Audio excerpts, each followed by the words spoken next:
इन लोगों को कोई प्रॉब्लम नहीं है कि वहाँ उनके साथ कितना ही दमनकारी व्यवहार होता रहे, बहू बहन बेटियों की इज्जत जो है उनकी लुटती रहे, उनके सम्मान को कुचल दिया जाए या फिर उनको अपना रिलीजन चेंज करने के लिए मजबूर कर दिया जाए।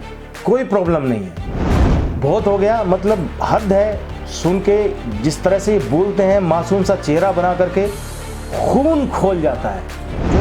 जो सनातनी हैं, बाहर हैं, हिंदू हैं, सिख हैं, बौद्ध हैं, पारसी हैं, उनका दर्द अपने सीने में लेकर के चलता है। आपको बिछ जाने का मन करता है बांग्लादेशियों के सामने,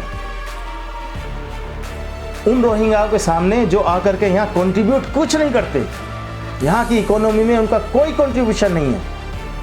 यही हार्ड अर्न मनी है टैक्स पेयर्स का, जिसको यूज करके आप उनको फैसिलिटेट करते हो, उनको सुविधाएं देते हो। पहुंच गया, एक रेपिस्ट को बचा रही हैं, शाहजहां शेख को पार्टी से निकाल दिया दबाव में आकर, इनकी पुलिस उसको बचाते रही, रेप करते रहे, मतलब उसको रूटीन बना दिया। औरतों की अस्मिता के साथ, उनकी इज्जत मान के साथ रोंदते रहे दिन रात इनके पार्टी के मेंबर, और ये होने देते रही। और जो वो पकड़े गए, उनके सपोर्ट में आके खड़ी हो गई। दोस्तों नमस्कार, आपका बहुत बहुत स्वागत, अभिनंदन। मैं हूं संजय कुमार। किसी ने क्या खूब कहा है कि बर्बाद गुलिस्तां करने को बस एक ही उल्लू काफ़ी है। हर शाख पे उल्लू बैठा है, अंजामे गुलिस्तां क्या होगा। हर शाख पे उल्लू बैठा है, अंजामे गुलिस्तां क्या होगा। जब से सीएए का कानून लागू हुआ है देश भर में, तो कुछ चेहरे हैं जो सामने आए हैं और जिन्होंने इसका खुलकर विरोध किया है, तर्क के नाम पर कुतर्क दिए हैं। एक एक करके सबके बारे में बात करेंगे। सबसे पहले जो इस पे घोर आपत्ति है कानून को लेकर, वो असदुद्दीन ओवैसी को है। उसके बारे में ज़्यादा चर्चा करने की ज़रूरत नहीं है, क्योंकि बाकी लोग जो इसकी चर्चा कर रहे हैं, मैं ऐसा मानता हूँ कि उससे ओवैसी लाख गुना ज़्यादा अच्छे हैं। मैं सही कह रहा हूँ, वो लाख गुना ज़्यादा अच्छे हैं। क्यों अच्छे हैं? वो इसलिए अच्छे हैं कि कम से कम उनका जो चेहरा है वो डबल फेस तो नहीं है, मतलब चेहरे पर चेहरा तो नहीं है। जैसा इंसान अंदर से है वैसा बाहर से दिखाई तो दे रहा है। सब जानते हैं कि ये वही ओवैसी ब्रदर्स हैं जिन्होंने ये कहा था कि 15 मिनट के लिए पुलिस हटा लो बस, खाली एक बार, फिर बता देते हैं किसमें कितना दम है। और रह करके इस तरह के हिंदू विरोधी बयान जो हैं इनके आते रहते हैं। तो उनके बारे में क्या चर्चा करनी, जब उनका मालूम ही है कि उनका जो बयान है वो ऐसे ही आएगा। भला सीएए कानून से भारत के किसी भी नागरिक का क्या लेना देना है? नागरिकता भारत के किसी आदमी की तो जा नहीं रही है, उल्टे नागरिकता दी जा रही है। तो इसमें ओवैसी को क्या आपत्ति हो सकती है? अब ये चाहते हैं कि इसमें जो परसिक्यूटेड माइनॉरिटीज़ हैं उनको भी ये मौका दिया जाए कि वो भी भारत में आ सकें। मतलब जिनके सताए हुए लोग हैं भारतीय, वो मूल निवासी हैं, भारत उनका नेचुरल होम है। सनातनियों के लिए, सिख, ईसाई, बौद्ध, पारसी, इन सब के लिए भारत एक नेचुरल होम है। और ये लोग वहाँ सताते रहें, सताए जाते रहें, कोई प्रॉब्लम नहीं है। इन लोगों को कोई प्रॉब्लम नहीं है कि वहाँ उनके साथ कितना ही दमनकारी व्यवहार होता रहे, बहू बहन बेटियों की इज्जत जो है उनकी लुटती रहे, उनके सम्मान को कुचल दिया जाए, ज़बरदस्ती उनका धर्म परिवर्तन कर दिया जाए, या फिर उनको अपना रिलीजन चेंज करने के लिए मजबूर कर दिया जाए। कोई प्रॉब्लम नहीं है। लेकिन अगर वो सम्मान से भारत में आकर के जीना चाहते हैं तो इनको घोर आपत्ति है। लेकिन इनके बारे में कम से कम ये तो है कि ये जो डबल स्टैंडर्ड है ये तो लेकर के नहीं चलते। उनका तो साफ है, सबको मालूम है कि इनका बयान यही आएगा और ये क्या चाहते हैं ये भी बार बार इनके बयानों से साफ होता आया है। लेकिन दूसरी तरफ देखिए आप केजरीवाल को। सबसे पहले जो केजरीवाल कह रहे हैं सीए कानून को लेकर, वो सुनना बहुत ज़रूरी है। और वो क्या कह रहे हैं हम बारी बारी से एक एक चीज़ पर, एक एक बिंदु पर उसका विश्लेषण करेंगे। आप देखिए कि केजरीवाल क्या कह रहे हैं। कल भाजपा की केंद्र सरकार ने सीए लागू करने का नोटिफिकेशन जारी किया है। 10 साल देश पे राज करने के बाद ऐन चुनाव के पहले इन लोगों को सीए की बात करनी पड़ रही है। अगर 10 साल में कुछ अच्छा काम कर लेते तो शायद आज सीए की जगह अपने कामों पे वोट मांग रहे होते। सुना आपने, कह रहे हैं कि भाजपा ने अगर काम किया हुआ होता तो वे अपने काम के आधार पर वोट मांगते। ऐन चुनाव के वक्त पर सीए क्यों लेकर के आ गए? अरविंद केजरीवाल से कोई पूछने वाला हो कि जब ये सीए आ रहा था उस वक्त जो इनको विरोध में जो शाहीन बाग बन गए थे जगह जगह, उनको बिरयानी खिलाने कौन जा रहा था? आप और आपके विधायक वहाँ बिरयानी खिलाने जा रहे थे कि नहीं जा रहे थे? वहाँ एक शर्जील इमाम नाम का इंसान आसाम को भारत से अलग करने की खुले मन से बात कर रहा था कि नहीं कर रहा था? भारत के टुकड़े करने की बात कर रहा था कि नहीं कर रहा था? और उनके साथ आप खड़े हुए थे। और अब जब बांग्लादेश, पाकिस्तान और अफगानिस्तान में जो सनातनी हैं, अगर वहाँ परेशान होकर के उनका जीवन वहाँ संकट में है, अगर वो अपने नेचुरल होम में आना चाहते हैं तो इनको तकलीफ हो रही है। क्या कह रहे हैं आगे और सुनिए। आज देश के सामने सबसे बड़ी समस्या महंगाई और बेरोजगारी की है। किसी को भी घर चलाना मुश्किल हो रहा है, इतनी ज़्यादा महंगाई हो गई है, कमर तोड़ महंगाई हो रही है। उधर हमारे युवा दर दर की ठोकरें खा रहे हैं रोजगार के लिए, उनके ऊपर डंडे लाठियां बरसाई जा रही हैं। ऐसे में सरकार बेरोजगारी और महंगाई का समाधान ढूंढने की बजाय सीए की बात कर रही है। अब कोई इनसे पूछे केजरीवाल साहब, आप ही के दिल्ली में जो टीचर अपने रोजगार को लेकर के वहाँ धरना प्रदर्शन आपकी एजुकेशन मिनिस्टर के बाहर कर रहे हैं 50 मीटर दूर, उनका दर्द देखने के लिए कितनी बार गए आप? आपके मंत्री कितनी बार उनसे मिलने के लिए गए? आप वो रात में वहाँ पर ठिठुर रहे हैं, वहाँ पर अपनी मांगे रख रहे हैं, उनके रोजगार पे संकट है, बता रहे हैं कि 2-2 साल हो गए उनको सैलरी मिले हुए, कैसे अपना घर चला रहे होंगे। उनकी एक बार भी फिक्र आपने जताने की कोशिश की, मिलने की कोशिश की? वो बाहर ठंड में बैठे रहे और आपके मंत्री, आपके अधिकारी आराम से अपना घरों में सोते रहे। शिक्षक क्या कह रहे हैं ये आपको सुनना चाहिए। आप सुनिए वो क्या कह रहे हैं। महिला शिक्षक होकर और आज सड़कों पर आधी रात को इस तरीके से बिना किसी छत के ठंड में ठिठुर रहे हैं, और केजरीवाल और हमारी शिक्षा मंत्री यहाँ से 500 मीटर की दूरी पर अपनी चादर लिए आराम से अपने कमरों में, महलों में सो रहे हैं।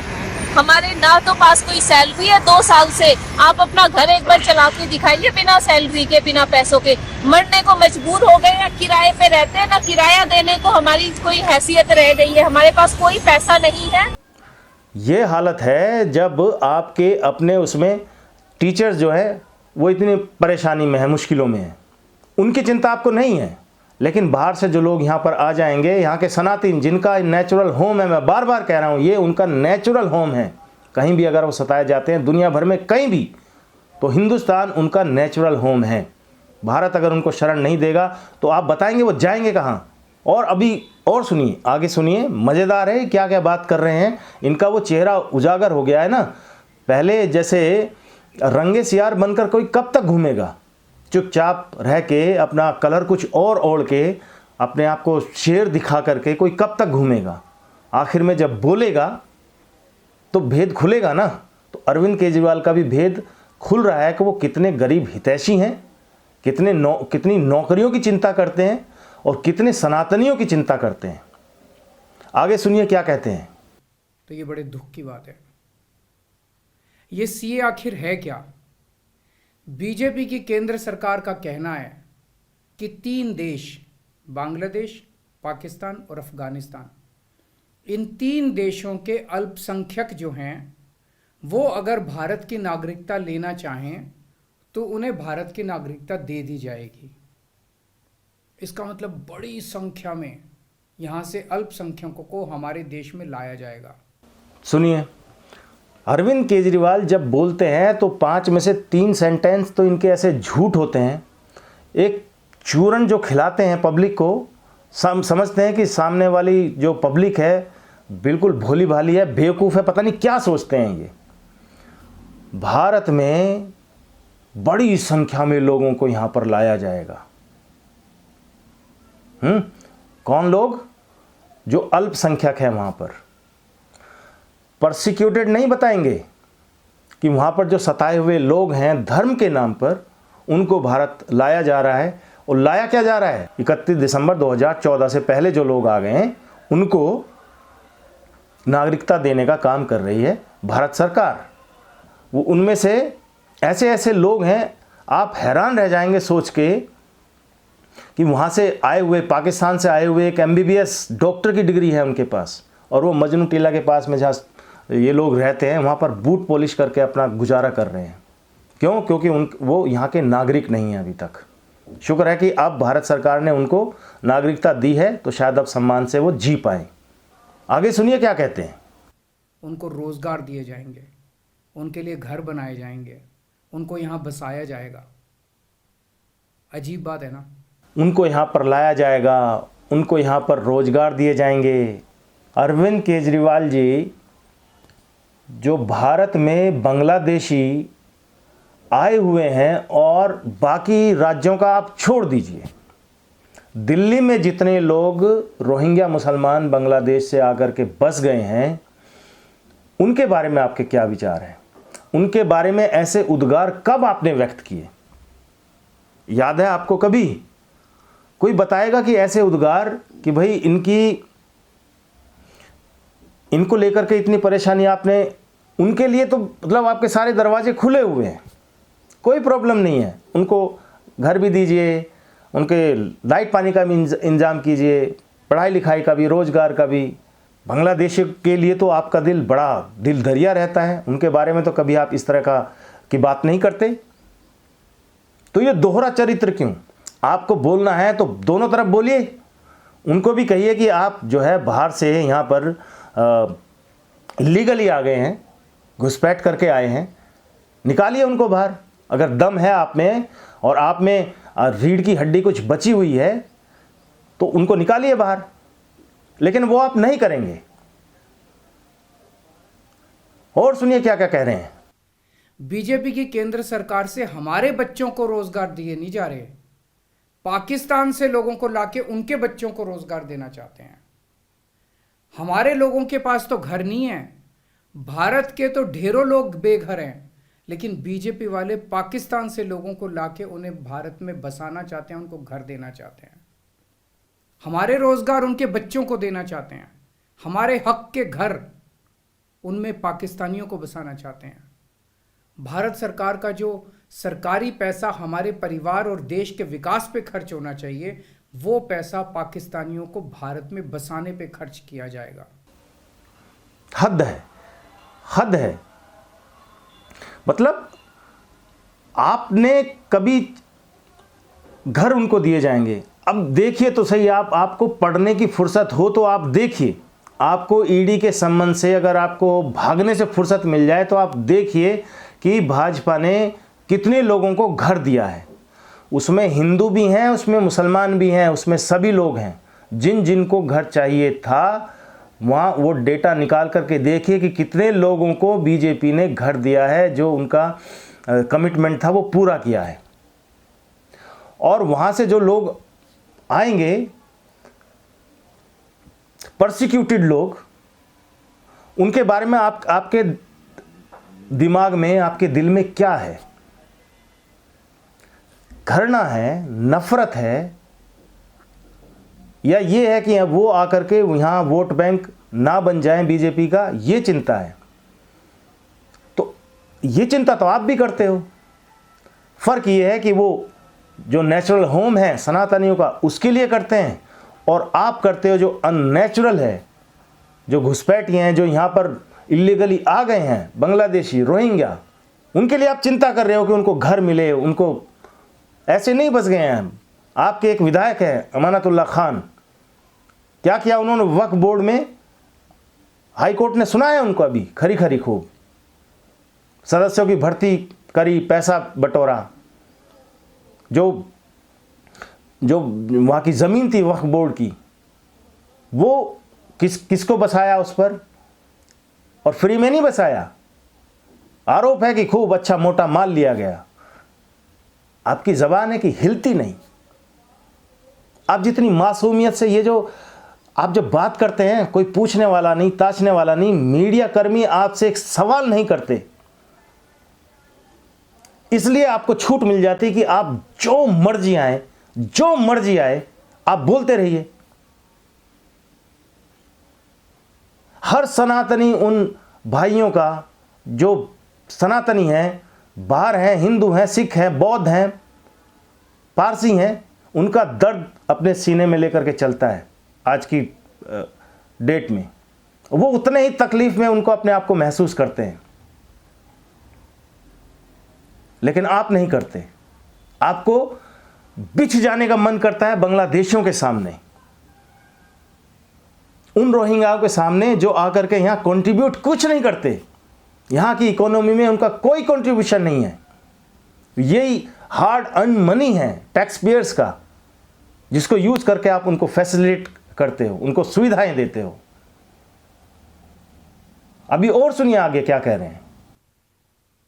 इन 3 देशों में लगभग 2.5 से 3 करोड़ अल्पसंख्यक हैं। ये तीनों बहुत गरीब देश हैं। जैसे ही भारत के दरवाजे खुलेंगे, इन 3 देशों से भारी भीड़ हमारे भारत में आ जाएगी। अगर इन 2.5-3 करोड़ में से 1.5 करोड़ लोग भी भारत आ गए तो कौन देगा इनको रोजगार? कहां बसाओगे इनको? बीजेपी वाले अपने घर में बसाएंगे क्या इनको? इनके अपने घर में रखेंगे क्या इनको? बीजेपी वाले देंगे क्या इनको रोजगार? कौन देगा इनको रोजगार?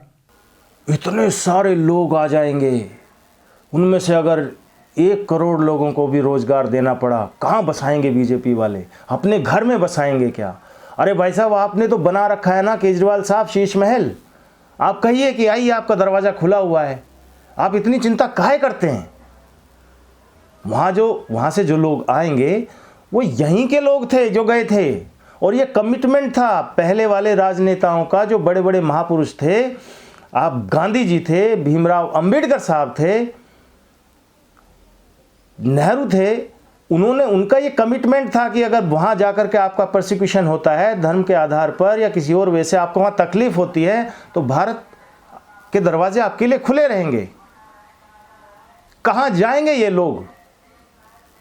अगर इनको अपने नेचुरल होम में ये नहीं आएंगे तो आप बताइए कि जाएंगे कहां? वहीं मर जाएं, वहीं अपना सहते रहें, दमन हो जाए, इनका खत्म हो जाए।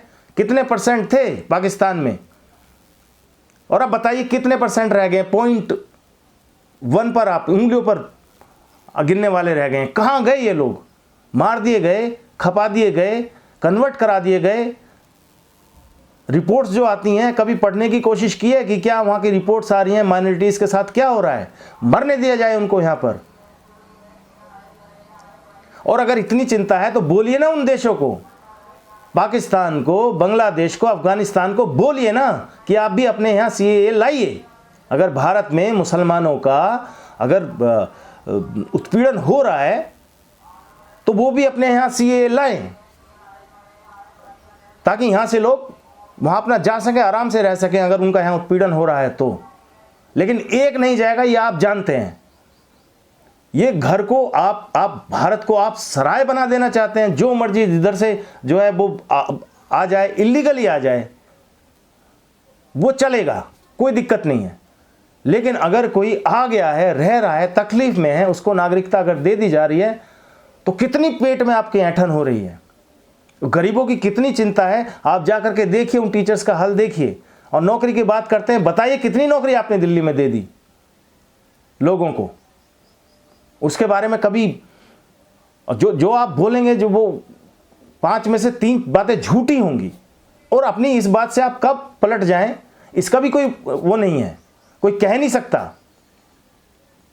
आप कल को जब इनके जितने शरणार्थी आए हुए हैं यहाँ पर और जिनको नागरिकता अब देने जा रही है गवर्नमेंट, जाइएगा मत। जब उनके वहाँ पर वोटर आई कार्ड बन जाएंगे तब तो हम मानेंगे, वहाँ जाइएगा मत वोट के लिए, आपका कोई आदमी वहाँ जाएगा नहीं। लेकिन आप चले जाएंगे, आप तुरंत उस बात को भूल जाएंगे, तुरंत यू टर्न ले लेंगे कि आपने उस वक्त क्या कहा था। अभी तो और सुनिए क्या कहते हैं। तो प्रश्न उठता है कि बीजेपी ऐसा क्यों कर रही है। कई लोगों से मैंने बात की, कुछ लोगों का कहना है कि ये पूरा का पूरा खेल वोट बैंक बनाने की गंदी राजनीति है। इन तीनों देशों से 1.5-2 करोड़ लोगों को अगर भारत ले आया गया और उनको चुन चुन के इस तरह से देश के अलग अलग भागों में बसाया गया, जिससे जहां जहां बीजेपी के वोट कम हैं वहां झुग्गियां डाल के अगर इन लोगों को वहां बसाया गया तो वहां बीजेपी का एक पक्का वोट बैंक तैयार हो जाएगा, बीजेपी के वोट बढ़ जाएंगे। और आने वाले इस चुनाव में तो नहीं, आने वाले भविष्य के चुनाव में बीजेपी को इससे बहुत बड़ा चुनावी फायदा मिल सकता है, ऐसा कुछ लोगों का कहना है। ऐसा कुछ लोगों का कहना है। रिकॉर्ड कर लिए होते, बता दिया होता कि फला आदमी का कहना है एक बार, वो भी आपने नहीं किया होगा। करेंगे कैसे? मतलब आपके दिमाग की उपज है कि बीजेपी उनको वहाँ बसा देगी जहाँ वोट कम है। तो आपका भी मतलब यही है कहने का कि आपने भी रोहिंग्याओं को वहाँ बसाया है जहाँ आपका वोट बैंक कम है। उनके आधार कार्ड बनवाए जा रहे हैं, राशन कार्ड बनवाए जा रहे हैं, वोटर आई कार्ड बनवाए जा रहे हैं, उनके पानी लाइट का इंतजाम किया जा रहा है, टैक्स पेयर के पैसे से उनको सुविधाएं दी जा रही है वोट बैंक के लिए। ऐसे ही आप सोचते हैं कि दूसरा भी ऐसा ही कर रहा होगा, दूसरी पार्टी भी ऐसे ही कर रही होगी। आगे चलते हैं। मुझे नहीं पता ये सच है कि गलत, लेकिन सबसे बड़ा प्रश्न है कि बीजेपी ये क्यों कर रही है। एक तरफ बीजेपी की हरियाणा सरकार हरियाणा के बच्चों को रोजगार देने में असमर्थ है। रोजगार के लिए हरियाणा सरकार अपने बच्चों को इजराइल भेज रही है। इजराइल में हम सब जानते हैं कि युद्ध चल रहा है, हमारे बच्चों को युद्ध में धकेला जा रहा है। अपने बच्चों को तो रोजगार है नहीं और पाकिस्तानियों को भारत लाके उनके बच्चों को रोजगार देना चाहते हो। मेरी तो ये बात बिल्कुल समझ से परे है। बीजेपी वाले पूरी दुनिया से बिल्कुल उल्टा चल रहे हैं। पूरी दुनिया में कोई भी देश अपने पड़ोसी देशों के गरीबों को अपने घर नहीं लाना चाहता। पड़ोसी देशों के लोगों को अपने देश में आने से रोकने के लिए पूरी दुनिया में हर देश तरह तरह के कानून बनाता है, बॉर्डर पे दीवारें लगाता है, बॉर्डर पे बिजली की तारें लगाई जाती हैं ताकि पड़ोसी देश का कोई भी व्यक्ति हमारे देश के अंदर ना आ सके। बीजेपी शायद अकेली पार्टी है पूरी दुनिया की जो पड़ोसी देश के गरीब लोगों को अपने देश में घुसाने के लिए दरवाजे खोल रही है, बिल्कुल उल्टा कर रही है। देख लिया गरीबों के लिए इनका दर्द। देश अपने आप फेंसिंग करता है, बिजली की तारें लगाता है और पता नहीं क्या क्या करता है कि बाहर के जो है गरीब लोग भारत में घुसपैठ ना कर सकें। तो जो ममता बनर्जी बांग्लादेशियों को वहाँ से, और ये ओपन है, सब जानते हैं कि ममता बनर्जी वहाँ से बांग्लादेश से लोग जो आते हैं वो किस तरह से घुसपैठिए वहाँ ला करके बसाए जाते हैं। उन्हीं के साथ फिर क्यों खड़े हुए थे आप इंडी गठबंधन में हाथ से हाथ मिलाकर? वहाँ क्यों नहीं कहा कि नहीं हम आपके साथ खड़े नहीं होंगे, ये बाहर से जितने लोग आ रहे हैं ये इनको बंद करो, ये फेंसिंग आपको क्यों नहीं करवाई गई है कि एक भी इलीगल यहाँ पर बाहर का आदमी आ कैसे गया? ये कभी चिंता जाहिर की केजरीवाल साहब ने? नहीं की। लेकिन वही है ना, कुछ कहने को जब मिलता नहीं, विरोध करना होता है तो तर्क की जगह कुतर्क दिए जाते हैं और सोचते हैं कि सामने वाला जो पब्लिक है, और इसमें बहुत सारी पब्लिक ऐसी भी है जो इनकी बात को लेकर के वाह वाह आहा और मतलब अलग ही एक आनंद लोक में चली जाएगी। बहुत सारे लोग हैं ऐसे जिनको शायद इस बात से कोई फर्क नहीं पड़ता कि भारत के जो सनातनी बाहर रह रहे हैं, परसिक्यूटेड हैं, उन पर अत्याचार हो रहे हैं, वो यहाँ आ सकें, सुकून से अपना जीवन जी सकें।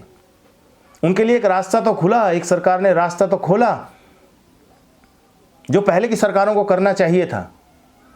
उनके लिए रास्ता तो खोला कि चलो ये भी जो है, जैसे इनके बाप दादा है वो बेचारे किसी भी तरह से उन्होंने जैसा अपना जीवन जिया, लेकिन उनके बच्चे अब आकर के यहाँ एक अपनी ज़िंदगी जी सकें, वो उस डर में ना रह सकें। धर्म परिवर्तन का डर, हत्या का डर, बहू बेटियों की इज्जत लूटने का डर,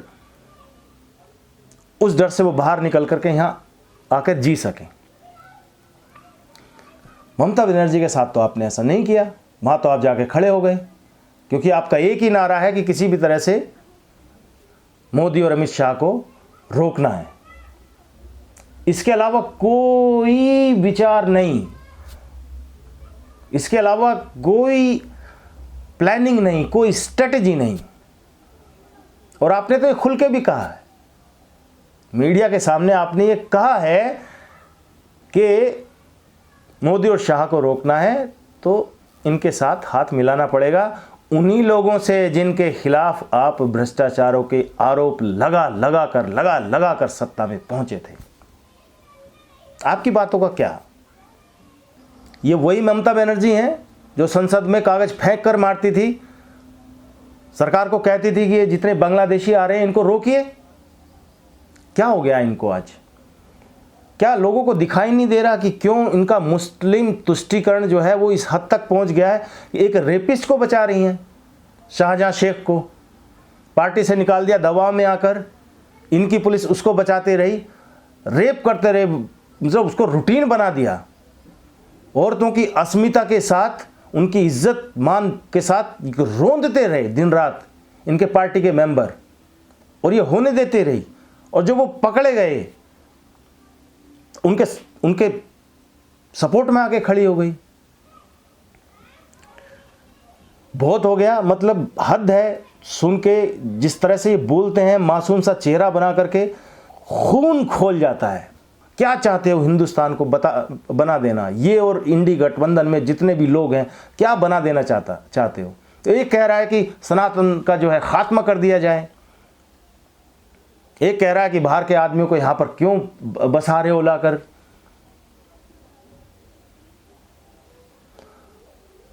मैं तो गवर्नमेंट से अपील करता हूं कि ये जो बैरियर है 2014 वाला, हटाइए इसको, बहुत ज़रूरी है। दुनिया भर में रहने वाले सनातनियों का नेचुरल होम है भारत। ये बैरियर लगा करके जो लोग रह गए वहाँ पर, जो अभी भी जिनकी संभावनाएं हैं कि वो प्रोसिक्यूट किए जा सकते हैं, उनके लिए भी खोल दीजिए। मत ध्यान दीजिए इनकी बातों पर। यही करते आए हैं ये लोग यहाँ पर। इनको सिर्फ वोटों के गुलाम हैं, सही और गलत से इनका कोई लेना देना नहीं है।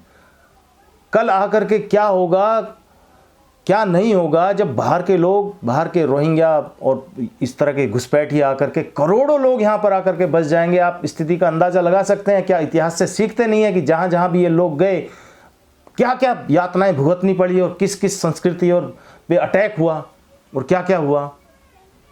क्या उससे भी इनको ये सबक नहीं लेना चाहते, या ये सोचते हैं कि हम इससे हम प्रभावित होंगे ही नहीं, और जो एक बड़ी बहुसंख्यक आबादी है सनातनियों की, उसका जो मर्जी होता है होता रहे, कोई फर्क नहीं पड़ता। लेकिन जो रोहिंग्या हैं, बाहर के जो घुसपैठिए हैं, जो स्पॉन्सर्ड हैं, ऑर्गेनाइज्ड रूप में आकर के यहां पर आते हैं और पीछे से उनको बैकिंग है। जानते नहीं है कि चाइना की, पाकिस्तान की इनकी बैकिंग होती है इन लोगों को, और वो आकर के यहाँ क्या उत्पात मचाते हैं और क्या जहाँ जहाँ गए उन्होंने उत्पात नहीं मचाया। ये लोग अंधे हो चुके हैं, इनको दिखाई कुछ नहीं देता।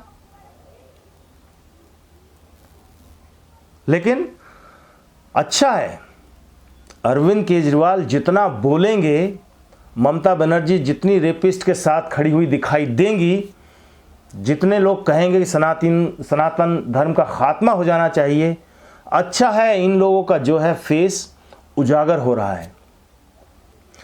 जितना ज़्यादा उजागर होगा सनातनियों की आंखें उतनी ज़्यादा खुलेंगी, वो उतने ज़्यादा अवेयर होंगे अपने लिए, अपने बच्चों के लिए। बाकी जिनको चूरन फांकना है, जो केजरीवाल खिला रहे हैं, फांकिए। जय हिंद, वंदे मातरम, नमस्कार।